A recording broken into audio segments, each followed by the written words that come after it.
Hali gani mwanafamilia wa channel tupendwa hii hapa ya Kileo Media.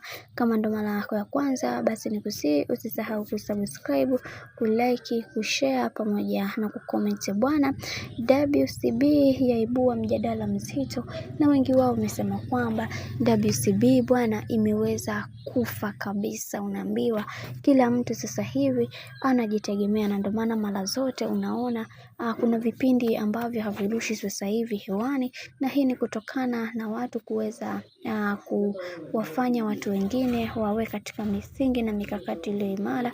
Na kama tunavyoweza kuona, Voice ameweza kufunguka na kusema kwamba yatupaswa kuweza kuhakikisha kila kitu kiwe katika misingi na mikakati iliyo bora, kwa sababu kuna watu wengi hawaamini katika haya ambayo yanayoendelea. Na pia tumeweza kuona baadhi ya watu wengi waliweza kufunguka vitu vingi, na kisha wakasema kwamba kwa hiki ambacho kinachoendelea kwa sasa, yatupaswa kuweza kuhakikisha kila kitu kinakuwa katika misingi na mikakati iliyo imara, kutokana na yale ambayo yamekuwa yakiendelea kwa kipindi hiki. Sasa unaambiwa kuna mambo mengi ambayo yanayotokea, na wengi wao wanatamani kuweza kuhakikisha kila kitu kinakuwa katika misingi na mikakati imara. Na leo hii tumeweza kuona baadhi ya watu wengi wameweza kuongea vitu vingi na kusema kwamba kwa haya ambayo yanayoendelea kwa kipindi hiki, yatupaswa kuweza kuhakikisha kila kitu kinakuwa katika mikakati na misingi iliyo bora zaidi. Sasa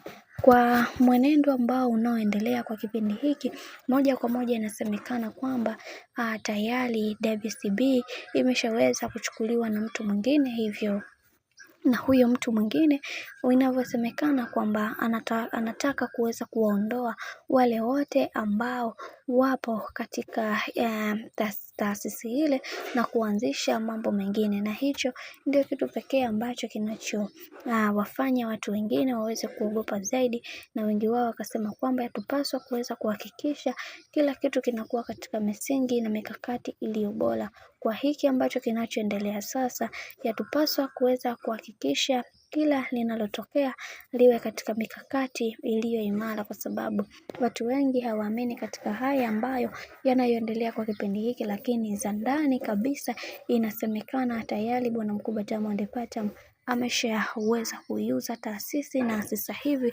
wanamuziki wote wanatakiwa waweze kujitegemea kwa namna yao tofauti tofauti. Na wengi wao wakasema yatupaswa kuweza kuhakikisha kila kitu kinakuwa katika mikakati na misingi iliyo imara, kwa sababu kuna mambo mengi ambayo yanayoendelea kwa kipindi hiki. Hivyo yatupaswa kuweza kuhakikisha kila kitu kinakwenda kuwa sawa sawa.